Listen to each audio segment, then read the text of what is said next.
Ako, no? Nandito kami ngayon, kaming mga maliliit na mga tiktokers, no? Nandito kami ngayon para ipahayag ng suporta namin kay Vice President Sara Duterte. Napapansin namin na patindi ng patindi yung ginagawa nila. So kanina nabanggit ko na, ano yung irony mayroon? Seeing the pictures of left-leaning organization inside the office of the House of Representatives in the Batasan Pambansa gives me chills. Nakakakilabot, nakakatayong balahibo. Sila na ngayon ang umuusig sa ating Vice Presidente. Ang Vice Presidente na ngayon ang inuusig ng mga alagad ng batas. Samantalang yung mga nagrarally sa labas, nasa airport na, doon na sila nagrarally. Nakita niyo yung mga placards sila, nakapasok sila doon sa loob ng Batasan Pambansa Complex, sa loob ng opisina, airport, maganda ang upuan, may dala silang mga placard, di ba? Pero kung tayo pumunta, papayagan ba tayo? Hindi. Dito nga lang, bawal eh. O, di ba? O, dito nga lang, bawal na eh. Ngayon, andoon sila, nakikita mo sila, sila dati nasa kalsada, nakikipagpunta lang sa mga pulis, pinailan ba sila ng kaso? Si Bibi Sara, tinulak lang ng konti, umiyak na kaagad, pinailan ng kaso. Di ba? Nagsalita lang na may papatayin, pinapaimbestigahan sa NBI, ginawa ba yan? Sa mga left-leaning groups na yan? Hindi! Kaya baligtad na ang nangyayari ngayon, kaya nandito kami. Sobra na kasi, di ba? Ang kanilang pinapakita dyan sa investigasyon na yan, ay puro naman propaganda. Hindi pa tapos yung audit, pinapakita na nila. Kanina, sinabi ko na uulitin ko dito sa inyo. Ano yung sinasabi nilang accountability? Ang gusto ng mga members ng House, accountable daw ang ating Vice President sa kanyang mga ginastos sa kanyang confidential fund. Tama naman sila. Pero kung tatanungin natin sila, are they liquidating their MOOE monthly from 2002 to the present? Wala. Wala, di ba? Oh. How much are they receiving? Every member of the House is receiving approximately 2002 na figure to 400 plus thousand every month. Ang kanilang liquidation, ipirma lang na ginamit nila for legislative purpose.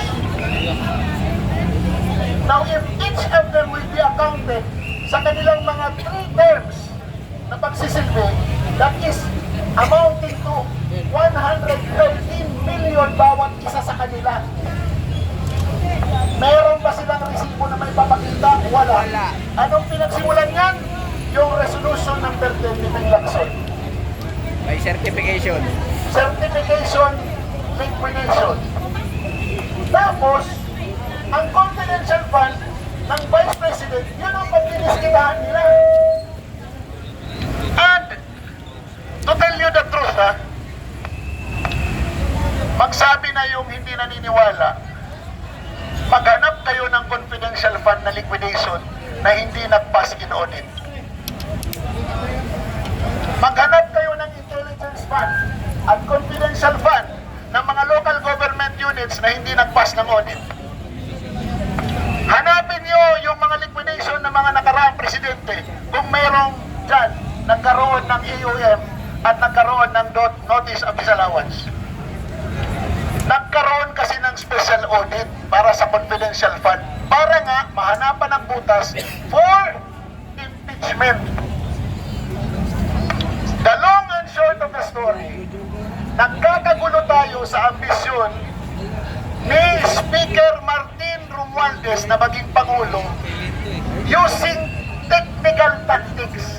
para manalo siya ng walang kalaban. Kaya tayo nagkakagulo. Kaya yan ginawa nila. Kasi normally kahit magtanong kayo, pass in audit ang confidential fund. Bakit? Ang ina-attach mo lang dyan, Xerox copy, photocopy lang ng voucher at ng acknowledgement receipt. Hindi nagbibigay ng resibo. Allowed ba ang alias sa confidential fund? Yes! Precisely because the term itself confidential. Bakit nila linaladlad sa publiko? If it is confidential, dapat inilagay na lang nila yan na regular fund. Tama! Ngayon, kung magpapatuloy yan na ginagawa nila,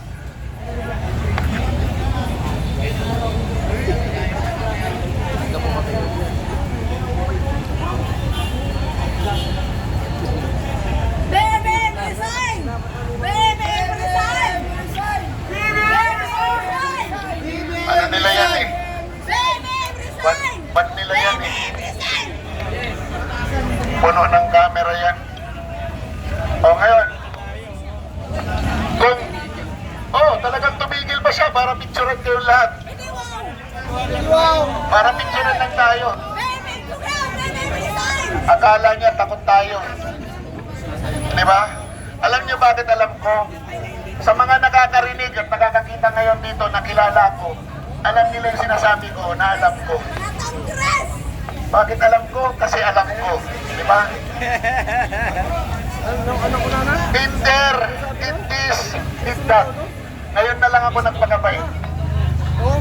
Balik tayo, no? Balik tayo.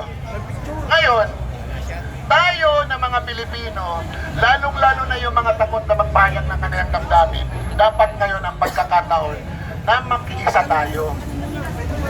Kami na mga vlogger na sa TikTok, we do not only talk, we walk the talk.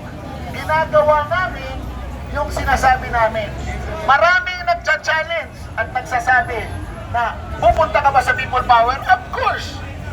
Bakit ka pupunta? To show my support to the Vice President. Diba? Ibinoto ko siya, ipagtatanggol ko siya. Diba? Kaisa kami! Yan. Mabuhay po kayo. Ngayon, sabi ko nga kanina, mag-i-eleksyon na. Diba? Sa ating mga kamay, nandoon yung ating kinabukasan bilang mga Pilipino. Hindi ako sanay magsalita ng ganito. Sanay lang ako magsalita sa TikTok na nagla-live kasi wala akong nakikita. Ako lang mag-isa. Para akong si Raulo na nagsasalita. Hindi ka nag-iisa! Yan. Diba? May mga kinakausap. Ang kinakausap ko lang yung script. Ngayon lang ako nagsalita talaga. Diba? Pero sa mga classmates ko sa TikTok, may sasabihin ako sa inyo. Kung naka-TikTok live kayo, may sasabihin ako. Pakisagot mga classmates, bakit hindi nagpapadrug test ang Pangulong Marcos? Kasi bangag! Bangag si Marcos! Bibigyan ko kayo ng kwento. Okay lang? Merong mga vlogger, tatlo sila. Isang vlogger, mahaba ang baba. Bayot. Isang vlogger na nakamaskara, bayot din. Bayot. At isang vlogger na nasa Canada, bayot din. Agay! Puro bayot. Agay! The three little bayots. Unsa man? Ang sabi, Mr. President, magpa-drug test ka. Ikaw cover ka namin. Huwag kang mag-alala, Mr. President, i-cover ka namin. Sabi ni Presidente Bongbong, hindi rinagabahan ako. Anong sabi ng vlogger na taga-Canada na bayot? Do not worry, Mr. President. Always think positive.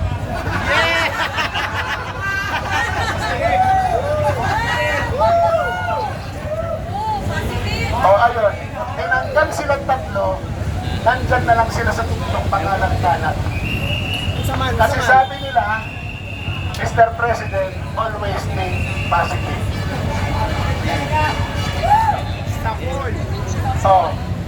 Kaya, alam nyo, nakipagdebate ako sa isang TikToker na talagang hindi ko alam kung ano yung isipin niya.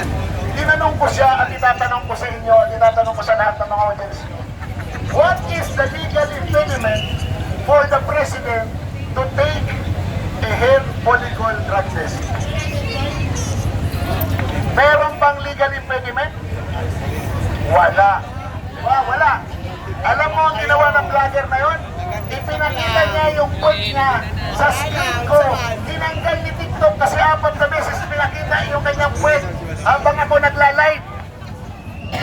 4 na beses pinakita. Ang sabi niya, yung puwet daw niya mas makinis pa kaysa sa mukha ko. Okay lang yun. Di ba? Yung mukha ko meron pang solusyon. Yung kamumuhan, wala na. Kumain na ba kayo? Parang gusto ko kayong hindi libre ah.